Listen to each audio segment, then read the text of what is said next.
आपको अपडेट करते चलें कि साबिक वजीर आजम नवाज शरीफ का कहना था कि मैं अपने ऐसे फैसले को नहीं मानता। पीएससी और जजेस अब मैं क्या इखलाकियात का दर्स देंगे। ये लोग मुझे पार्टी सदारत से भी हटाना चाहते हैं। मैंने किसी किस्म की कोई करप्शन नहीं की और ना ही मैं किसी करप्शन में मुलविस रहा। हमें समझौता करने वाले लोग नहीं हैं। दिल और नीयत साफ हो तो फिर किसी किस्म का कोई डर नहीं होता। मैं किसी करप्शन में मुलविस नहीं रहा। नवाज शरीफ की जानिब से आज मीडिया से गुफ्तगू करते हुए कहा गया, उन्होंने कहा कि मैं ऐसे फैसलों को नहीं मानता। पीसीओ जजेस हमें क्या अखलाकियात का दर्स देंगे। अब ये मुझे पार्टी सदारत से भी हटाना चाहते हैं।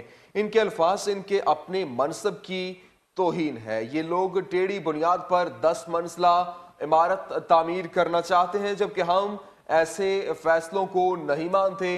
और उनकी जानिब से कहा गया कि ये जो सूरत हाल पैदा की जा रही है बिल्कुल भी ठीक नहीं है। पीसीओ जजेस क्या हमें इखलाकियात का दर्स देंगे।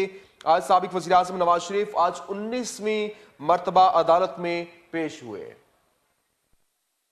इसी हवाले से मजीद बात करेंगे। हमारे साथ मौजूद हैं जमीर हुसैन। जमीर हुसैन, बताइएगा, आज इवनफील्ड प्रॉपर्टीज रेफरेंस के हवाले से एहतसाब अदालत में मियां मोहम्मद नवाज शरीफ की पेशी थी, जबकि मीडिया से बाहर आकर उन्होंने मीडिया से गुफ्तगू भी की। तफसीलात से आगाह कीजिएगा।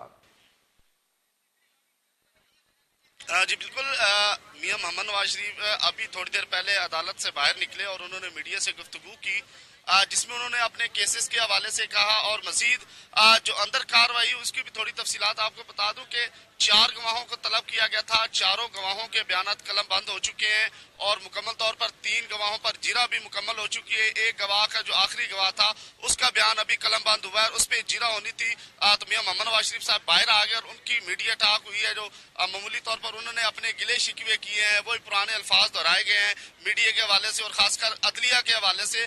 तो मजीद उन्होंने लोधरा के जो इलेक्शन है उन पे भी बात की और मजीद बात करते हुए यहाँ से चल दिया, लेकिन अभी तक केस की समाअत मुलतवी नहीं हुई। केस की समाअत जारी है, अगली तारीख का भी ऐलान कर दिया जाएगा अभी थोड़ी देर तक। लेकिन ये कि केस की समाअत जारी है। मियां मोहम्मद नवाज शरीफ, कैप्टन रिटायर्ड सफदर और मरियम नवाज वो इस वक्त अदालत से जा चुके हैं। उनके साथ बड़ी तादाद में जो वफाकी वुज़रा आए थे वो भी इस वक्त तक अदालत से बाहर जा चुके हैं, लेकिन केस की समाअत अभी तक जारी है। जी बहुत शुक्रिया, हमें तफसीलात से अपडेट कर रहे थे।